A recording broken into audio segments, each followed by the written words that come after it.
قرفة بتدمر الكبد؟ يا لهوي! ما احنا طول عمرنا عارفين ان القرفة دي كويسة جدا لمستوى سكر الدم وللصحة عامة. فعلا في انواع مختلفة من القرفة، وكل نوع فيهم ليه تأثيرات صحية مختلفة. اهم نوعين هما القرفة السيلاني والقرفة الكاشية.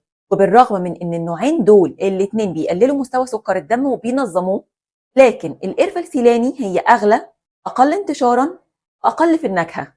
اما الكاشية فهي ارخص، اقوى في النكهة.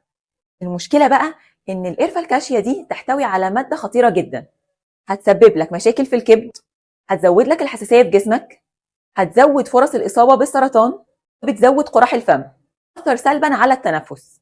عشان كده أمن نفسك، وينصح إن أنت لما تستخدم القرفة ما تزودش عن معلقة صغيرة ممسوحة في اليوم، لأن غالبا النوع اللي احنا بنستخدمه هو الكاشية.